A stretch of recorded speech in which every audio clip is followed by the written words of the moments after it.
আর এখন শিক্ষিত পোলাপান শিক্ষার মাস্তানি নিয়ে ঘুরে, বাবায় বাংলা কথা ভালো জানে না, লেখাপড়া তেমন করে নাই, শিক্ষিত সন্তান শুদ্ধ কথা কয়, এখন মূর্খ বাবার কোনো মূল্য নাই। বলে এর জিগামুখী বাবায় বুঝে কি, বাবায় বুঝে কি কইয়া বাবারে বাদ দিয়া লাইনে লাইনে লাইনে লাইনে বেলাইন হয়ে গেছে। বন্ধু আর বান্ধব দিয়া মাইয়াও ঠিক করে ফেলছে, বাবারও জিগায় না মায়েরও জিগায় না, নিজে বিয়ে করার জন্য চয়েস করে ফেলেছে বন্ধু দিয়া মাইয়া। মাইয়ার বাড়ি দেখতে যায় কমপ্লিট হয়ে গেল, মেয়ের বাবা বড় আপ টু ডেট আধুনিক শিক্ষিত।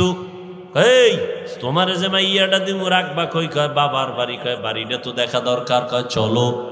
এবার ছেলের বাড়ি আসবে মেয়ের বাবা দেখতে, মায়েরে কয় আম্মু কিছু মেহমান আসবে, খানার আয়োজন করো। কিন্তু একবারও ছেলে কয় না আমি বিয়ার রাস্তায় যাইতেছি, মেহমান আসবে, খানা ব্যবস্থা করো।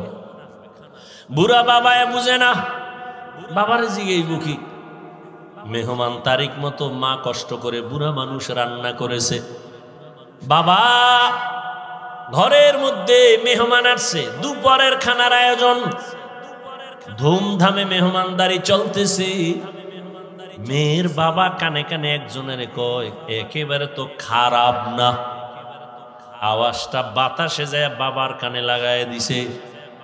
বাবার অন্তরে ধাক্কা লেগে গেছে, বাবা ঘরের ভিতরে গিয়া চোখে বালিশ চাপা দিয়া কান্না করে। বৃদ্ধ মা ডাক দিয়ে কই স্বামী কেন তুমি কাঁদো? বলে সর্বনাশ, মেহমান রে খানা পাকাইছো? কয় হ্যাঁ। কেমন মেহমান জানুনি? কয় না, আমার ছেলে বুঝি গোপনে মাইয়া ঠিক করছে, ওই বাড়ির মেহমান খাচ্ছে। মা ও চোখের পানি ছেড়ে কান্না করে, ও আল্লাহ এত কষ্ট করে ছেলেটারে বড় বানাইলাম, শখের বিবাহ করাবো, আজ আমার ছেলে আমারে জিগায় না। মেয়ের বাবা শর্ত দিছে তোমরা সবাই আমার বাড়ি যাইবা, তবে মূর্খ বাবা টাবা নিবা না,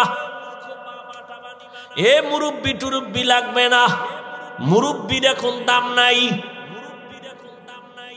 ছেলে বাবার কান্না দেখে এক পর্যায়ে দুর্বল, মাপ চায় কয় বাবা মাফ করে দাও, আমি তো এই কাম ঘটায় ফেলছি, এখন যাব, তোমারে তো নিতে নিষেধ করছে, কি করা যায়? বাবা তুমি কষ্ট নিবা না, বাবা যতই কষ্ট নেয় সন্তান আইসা মাপ চাইলে আর অন্তরে কিছু রাখে না, এর নাম বাবা, এর নাম মা, অন্তরে কিচ্ছু রাখে না। বাবায় পরামর্শ দিয়ে কয় রে সন্তান,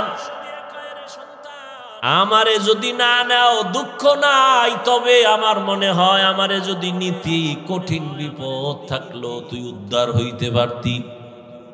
ছেলেকে আবার বিপদ কি কয় জানি না, ছেলেটাও বুদ্ধি কইরা বাবার একটা গোপন বক্স বানাইয়া ওই বক্সের মধ্যে ঢুকাইয়া বাবারে নিছে, বাবারে লয়ে গেছে, কেউ জানে না এর মধ্যে কি, মেয়ের বাবার বাড়ির কেউ জানে না, বাবারে নিয়ে এক সাইডে রাখছে। তো আগের দিনের বিয়ার অনুষ্ঠান তো একটা প্যারা দিয়া মানুষের আটকায় তুই তো সারা রাত বইয়া থাও, জব দাও এরপরে খাও, চলতো না? এখন ওডির টাইম নাই, এখন সারা রাত খালি গান চলে, নাচ চলে, ওডির আর সময় কই? ভিডিও ক্যামেরা আকাম সাকাম দুনিয়াতে যা আছে সব, গায়ে হলুদ পায়ে হলুদ সব হলুদ, এই আকাম দিয়া চলে বিয়ার অনুষ্ঠান। 5 তলা বিল্ডিং 12টার পরে কাঁপে, ইমাম সাহেব কয় কি ভূমিকম্প শুরু হইল, ঘুম ভাঙ্গে গেছে, গিয়ে কয় হাজি সাহেব জমিন কাঁপে কেন? কেন আপনি দাওয়াত পান নাই? আমার মাইয়ার গায়ে হলুদ চলে ছাদের উপরে। হাজি সাহেব ভিআইপি প্যাকেজে রাজি। আমি এজন্য মাঝে মাঝে বলি, কি এর পিসাবের মুরিদ, কি এর তাবলিগওয়ালা, কিসের হাজি সাহেব, এগো ইমানের পার্সেন্ট কত মাইয়া বলার বিয়ার সময় টের পাওয়া যায়। টের পাওয়া যায়নি? ইমানের পাওয়ার কত উপরে গিয়ে কিচ্ছু লাগবে না, যৌতুক হারাম। ঘরের দরজা লাগায় কয় কি দিছে, কয় এটা তো ঠিক হয় নাই, এটা দিল না কেন, এটা কি মানবতা হইল? ওইটা দিল না কেন, এটা কি মানবতা হইল? আর তলে তলে যারা যৌতুক খায়, বিয়ার আগেই কয় বিদেশ যাওয়ার ভিসা লাগবে। কি চায়?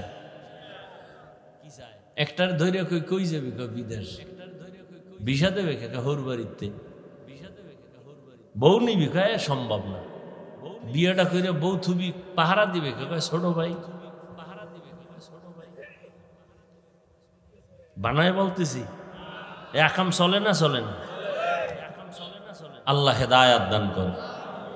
যৌতুক যারা দেয়, যারা নেয়, যারা সহযোগিতা করে, সবাই ডাকাত, সবাই জালেম, সবাই চোর, সবাই ফকিন্নির বাচ্চা, সবাই ছোট লোক, সবাই ইতর, সবাই নারীর দুশ্মন, রসুলের দুশ্মন, ইসলামের দুশ্মন, দেশের দুশ্মন। এদের মতো ইতর, বেহায়া, বেলাজা আর দুনিয়ায় কেউ নাই। আরো দুই একটা শব্দ থাকলে শিখায় দে, কই দেখিনি ওগো লাজ হয়।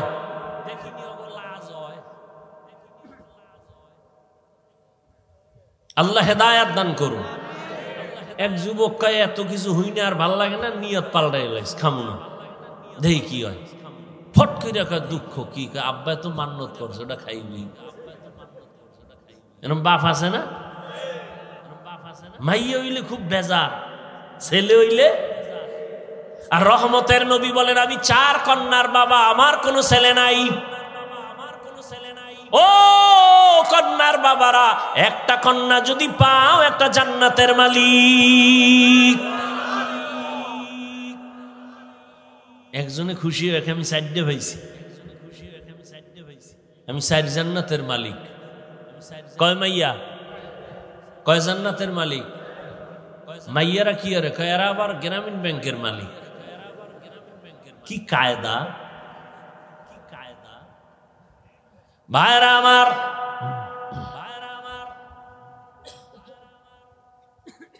হারুন রশিদের ঘটনা দিয়ে বুঝাইতে চাই, আসল মালিকের সাথে যখন সম্পর্ক হয়ে যাবে, তখন আর পুরস্কারের কোনো লিমিট থাকে না। ঠিক আমার মালিকের সাথে যত বন্ধুত্ব হয়ে যায়, তখন আর কোনো আলাদা পুরস্কার নাই। আল্লাহ কয় রোজাদার, আমি আল্লাহ তোর নিজের পুরস্কার হয়ে গেলাম। আমি আল্লাহ তোমার হয়ে গেলাম, তুমি আমার হয়ে গেছো। তোমার কোনো ভয় নাই। এই রমজানের মাধ্যমে তুমি তাকওয়া অর্জন করো, গুনাহ থেকে নিজেরে কন্ট্রোল করো। রোজার দ্বারা তাকওয়া যেই পরিমাণ অর্জন করা যায়, অন্য আমলের দ্বারা এই পরিমাণ অর্জন করা যায় না। রোজার মধ্যে বড় আমল 2টা, এক হলো তারাবির নামাজ, আর এক হলো রোজা। এরে নবীর উম্মতের দল, এই মাসে আর একটা সুন্দর আমল হলো কোরআনের তেলাওয়াত। আমি আগেই বলছি, মনে থাকলে আবার বলেন, রমজানে একটা নফলের দাম কি একটাই না ফরজের সমান? একটা ফরজের দাম 70টার সমান। ও এলাকার মুসলমান যুবক বাবারা, মা বোনেরা, বৃদ্ধ বাবাজিরা, আগামী রমজান পাওয়ার গ্যারান্টি আছে।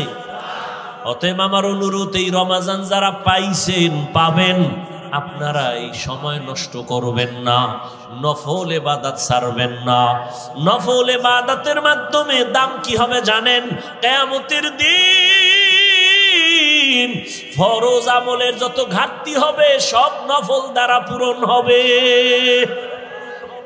অথচ আপনাকে কে জানি বয়ান দিছে নফল লাগে না, অথচ স্পষ্ট হাদিস, ফরজ আমলের ঘাটতি পূরণ হবে নফল আমলের দ্বারা। রমজানে একটা নফল ফরজের সমান।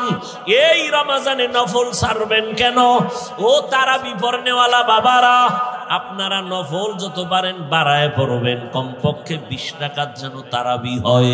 8 রাকাত নিয়ে কেউ দ্বন্দ্বে যাইয়েন না, কোনো দূরত্ব নাই, ইবাদত আল্লাহর জন্য করবেন। যদি কেউ ওয়াদাই করে ফেলেন যে আমি 8 রাকাতের বেশি তারাবি পড়ব না, তার কাছে আমার মোহাব্বতের আওয়াজ হলো ঠিক আছে, মেনে নিলাম। আপনি 8 রাকাতই তারাবি পড়েন, তবে বাকি 12 রাকাতও পড়েন, নফল হিসাবে পড়েন। দেখবেন এই সওয়াব আর আগামী রমাজানে আপনি পাবেন কিনা গ্যারান্টি নাই। অথবা রমাজান পাইছেন, আপনি অসুস্থ, লাভ কি? ওই দেখেন না একদল রমজান আইও না, কয় কি পানিও পান করতে পারবো না, কয় না। এই বিপদের লগে তো মোকাবেলা করতে হবে। এবার হুজুর এটা আইবে কোন দিক দিয়া? পশ্চিম দিক দিয়ে। তাই কবে? 29 শাবান, শাবানের 29 তারিখ। টাইম কোন সময়? কয় সূর্য ডোবার পর। হুজুর ঠিক আছে, বুঝলাম। হুজুরে বয়ান করে গেছি গা, সবাই রেডি, লাডি বানা। এই এলাকায় রমজানের ঢুকতে দেওয়া হবে না। যত যুদ্ধ লাগুক, সারা দিন রাখা রাখবে, আমাগো একটু পানিও খাইতে দিবে না, ওরে এই এলাকায় ঢুকতে দেওয়া হবে না। 29 শাবান কবে গন গুইনা টুইনা পাইছে। এবার কইছে হুজুরে ওই সূর্য ডুবার পরে পশ্চিম দিক দিয়া রমজান আইবে। এরা সবাই পশ্চিম দিকে রেডি, লাডি টাডি নিয়ে। ঠিক সূর্যটা ডুবার পরেই দেখে একজনে উট লইয়া আইতেছে, উটের রাখাল। এই যে দেখা যায় বোধহয় আউগা, সামনে আগা যাইয়া ধইরা, খাই তোর নাম কি? আমার নাম রমজান আলী। কাহেরি পাওয়া গেছে, ধর। কে? হুজুরে তো আর কথাই কইছে, রমজান আলী এটার ফিডা। আরে ফিডা গণ ধলাই, এটা মায়ের মুড়ি খাইয়া দৌড়। এটা জানে না যে আমার কি লিগে ফিডা, দৌড়। ফিডে টিডে কইছে এই এলাকায় ঢুকলে তোর রুহু আর লগে রাখবো না, খবরদার এই অন্য দিকটা দৌড়া, এলাকায় ভুলো আবি না। ঠান্ডা মাথায় সবাই আছে। হুজুরে কয়েকদিন পর আবার বয়া দেয়ছে রোজার পরে। কেউ ভাই রমজান কেমন কাটলো? কয় হুজুর রমজানের মাইরা আল্লাহর শুকর আমাকে এলাকায় ঢুকতেই দিন, বহু দূরে রাখছে। কিন্তু এই বিপদ, এই এলাকায় ঢুকতে দেওয়া হবে না। কিছু মানুষ এই রমজান আইলেই কয় আমার অসুস্থতা বেড়ে যাবে, গ্যাস বেড়ে যাবে। অথচ পৃথিবীর সমস্ত চিকিৎসা বিজ্ঞানী একমত, মানুষের সুস্থতার জন্য আল্লাহর দেওয়ার সর্ববৃহৎ এক ঔষধের নাম রোজা। আমাকে হুজুর গুড়া বাদ দাও, এমনি তোর কানে ঢুকবে না। ওটা ওই যে নাকের উপরে দিয়ে একটা মশা উইরা যায়, এইরকম হুজুর গো কথা। চিকিৎসা বিজ্ঞানীদের কথা কি করবা?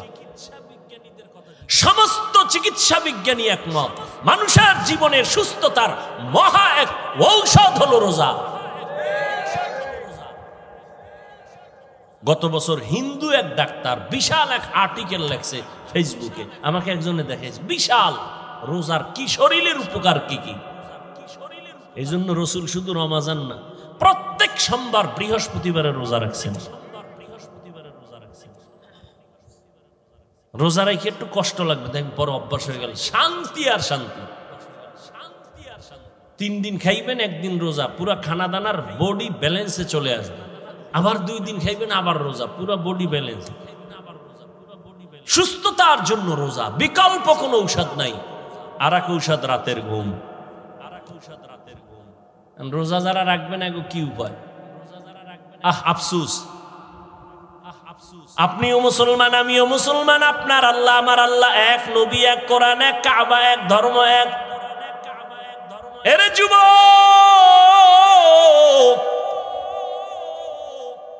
আপনি রোজা রাখতে চান না, আপনার ছেলেও চায় না, মেয়েও চায় না। আল্লাহর শুকর, আমাদের ছোট ছোট বাচ্চারা রোজা রাখবে। সাহারিতে যদি না উঠাই, পরের দিন খায় না, রাগ কইরা উঠাইলাম না কেন? আর আপনার 20 বছর ছেলে মেয়ের বয়স রোজা রাখে না, আম্মাজান মাঝে মাঝে কয় ও দুই একটা রোজা রাখবি। বাবায় কয় খবরদার রোজা রাখায়ও না, চেহারাটা নষ্ট হয়ে যাবে। ওই আব্বাজানকে জিজ্ঞাসা করি, সারা রাত মোবাইল চালাইয়া যেই ছেলেটার চেহারা নষ্ট হলো, বলেন কোন মেডিসিন দিয়া ভালো করবে? এখনো অনুরোধ করে বলছি রে যুবক,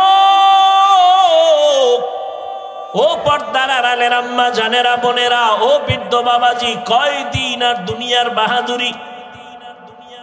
চোখের সামনে কত লাশ। কই আমরা যে নবীর আদর্শ মেনে টুপি পরলাম, দাড়ি রাখলাম, নামাজ পড়ি, পর্দা করি, হালাল খাই, কই আমাদের তো সম্মান কমে নাই, না খাইয়াও মরি নাই। করোনার সময় স্কুল বন্ধ, কলেজ বন্ধ, চাকরি বন্ধ, ব্যবসা বন্ধ, ফ্যাক্টরি বন্ধ, কিন্তু কোরআনওয়ালাদের একটা মাদ্রাসাও বন্ধ হয় নাই। আপনি মাস্ক লাগাইছেন, ট্রিপল মাস্ক, মরবেন না করোনার ভয়ে। আর এই দেশের লাশগুলো করোনার লাশ, হুজুরেরা কান্দে নিল, জানাজা পড়াইলো, গোসল করাইয়া দাফন করলো, একজন হুজুরেও করোনায় মরে না।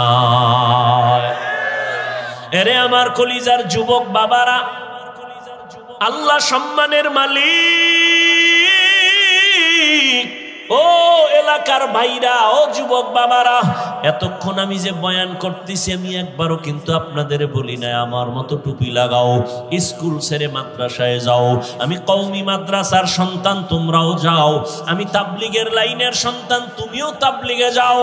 একবারও বলি নাই আমি পীরের বুড়ি, তুমিও পীরের কাছে যাও, একবারও বলি নাই।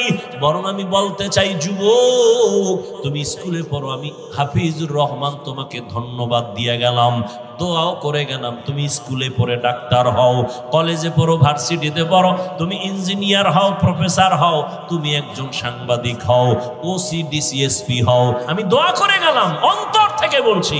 তোমার মাদ্রাসায় যাওয়া লাগবে না, তুমি একজন ব্যবসায়ী হও, চাকরিজীবী হও।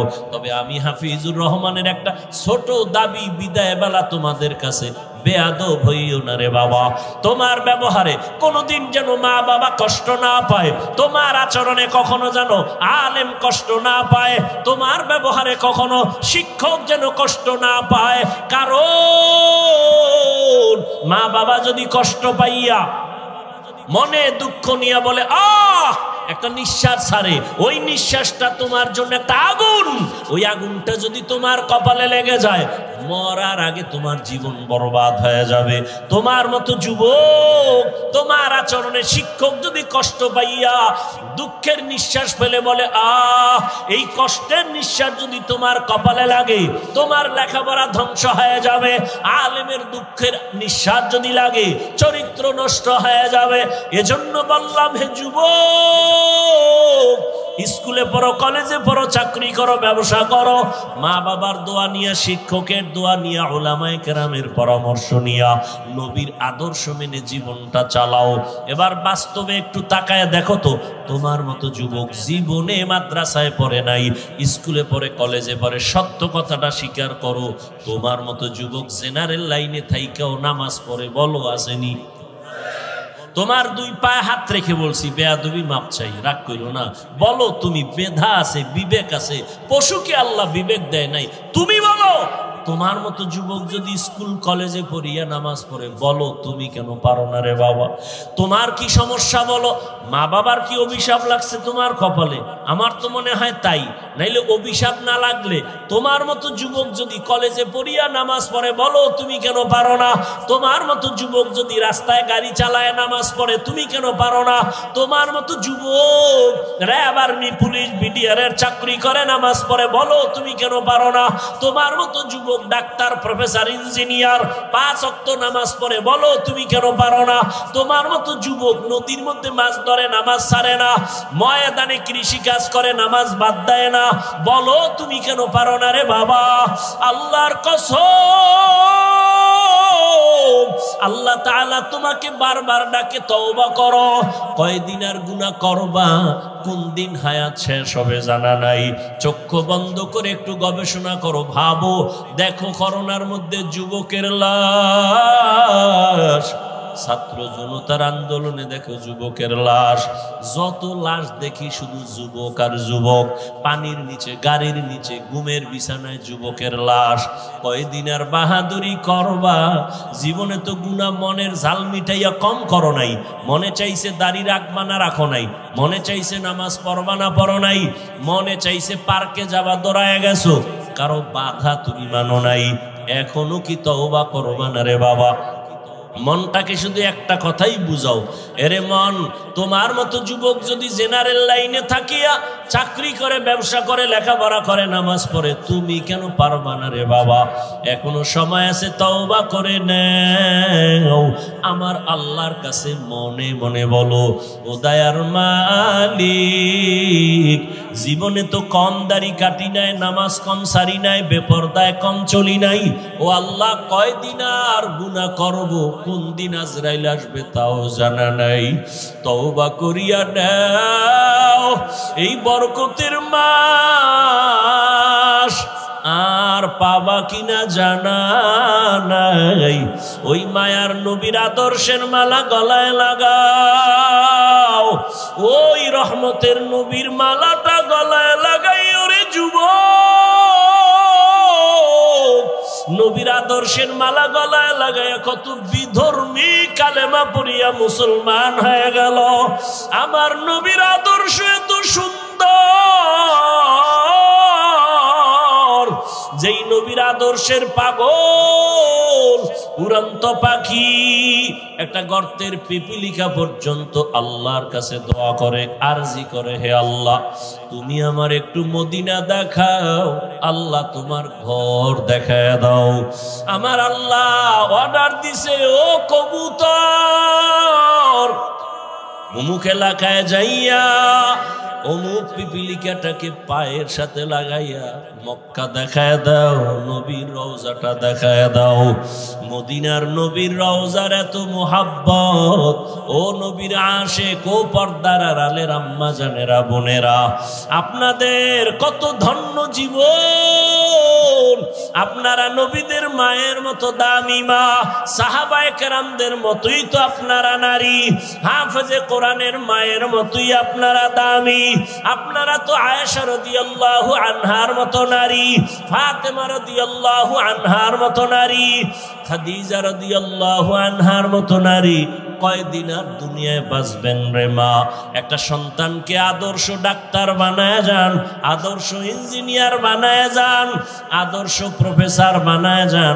আপনার মতো কত নারী এই এলাকায় এখনো আছে, বেপরদায় চলে না, নামাজ ছাড়ে না, স্বামীর মাল হেফাজত করে, সন্তানগুলো আদর্শওয়ালা বানানোর মেহনত করে, মা বাবা সন্তানের পেছনে মেহনত করে, বেপরদায় চলে না, স্বামীর মাল নষ্ট করে না, মোবাইলে সময় নষ্ট করে না।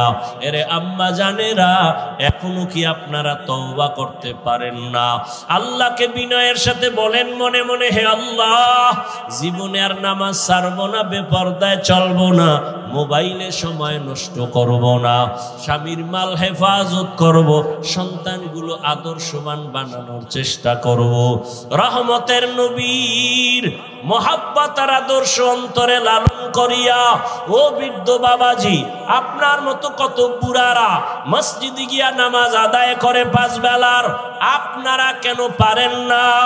রহমতের নবী এত কষ্ট জীবনে করেছেন, বিদায় বেলা নবী অসুস্থ, সাহাবীদের কাঁধে ভর দিয়ে নবী জামাতে হাজির হয়েছেন, নবী নামাজ ছাড়েন নাই। এরে নবীর উম্মতের দল এত কষ্ট নবী করিয়া উম্মতের শিক্ষা দিয়া গেলেন। ওই নবীর আদর্শ সারা কিয়ামত পর্যন্ত এই জীবনে কখনো শান্তি আসবে না, সম্মানও আসবে না। নবীর জন্য যদি জঙ্গলের প্রাণীরা পাগল হয়ে যায়, রহমতের নবীর দেখলে যদি পেটের ক্ষুধা নিবারণ হয়, আল্লাহর নবীর আশিক, জগৎ বিখ্যাত ইমাম ইমাম মালিক রাহমাতুল্লাহ আলাইহি মদিনাতুল মুনাওয়ারায় হাঁটে চলে, জুতা পায়ে পড়ে না। একমাত্র কারণ রহমতের নবীর কদম কোথায় লাগলো, আমি জুতা পরিয়া ওই বেয়াদবি করতে পারবো না। কারণ মদিনার ধুলা নবীর আশেকের চোখের সুরমা। এরে নবীর উম্মতের দল, এজন্য আশেক মদিনার নবীকে দেখার জন্য কাঁদে আর আল্লাহর কাছে বলতে থাকে, আরো বেরে পুবাল হাওয়া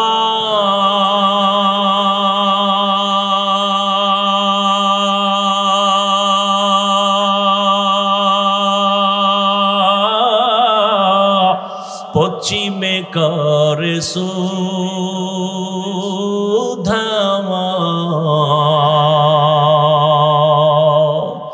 এই গরিবের দুঃখী সালাম, এই গরিবের দুঃখী সালাম, পৌঁছে দিও মদিনায় মদিনা, যাইতে পারলাম না মদিনা, দেখতে পারলাম না।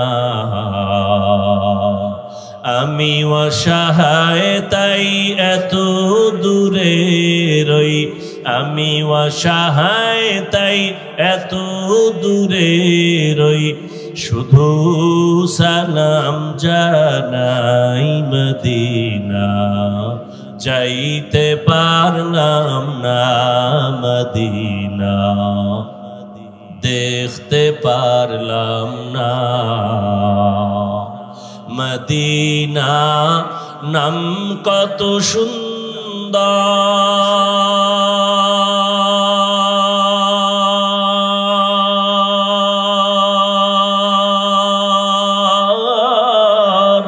মদিনা, কেরে সেবন্তা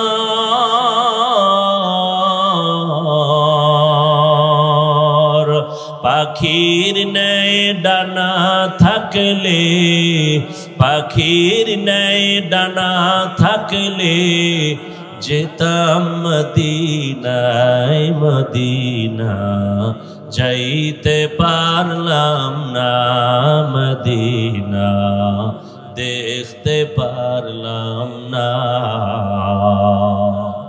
এরে আল্লাহর বান্দারা, ওই মদিনার মোহাব্বত অন্তরে জমা করে এখনো সময় আছে, তওবা করো আর আমার মালিকের ডাকো আর বলো, হে মালিক, আর নামাজ ছাড়বো না, দাড়ি কাটবো না, বেপরদায় চলবো না, মা বাবার সাথে বেয়াদবি করবা না রে যুবক। ওলামায়ে কেরামের দোয়া নিয়া, শিক্ষকের দোয়া নিয়া নবীর আদর্শ মেনে চলবা। মরিয়া গেল আর নামাজ ছাড়বা না, রোজা ছাড়বা না, গুনাহ করবা না। তওবার নিয়ত যদি অন্তরে থাকে রে যুবক, যাদের অন্তরে তওবার খাঁটি নিয়ত আছে, দুটো হাত আমার আল্লাহকে দেখাইয়া দাও। আয় আল্লাহ, হাতগুলো কবুল করে নেন, তওবা কবুল করে নেন, তওবার উপরে মজবুত হইয়া চলার তৌফিক দান করেন, আমিন। আলহামদুলিল্লাহি রাব্বিল আলামিন, ওয়াসসালাতু ওয়াসসালামু আলা সাইয়্যিদিল আমবিয়াই ওয়াল মুরসালিন وعلى آله وأصحابه أجمعين يا أرحم الراحمين يا أرحم الراحمين يا أرحم الراحمين رب ارحمهما كما ربياني صغيرا اللهم إنك عفو كريم تحب العفو فاعف عنا اللهم إنا نسألك رضاك والجنة ونعوذ بك من سخطك والنار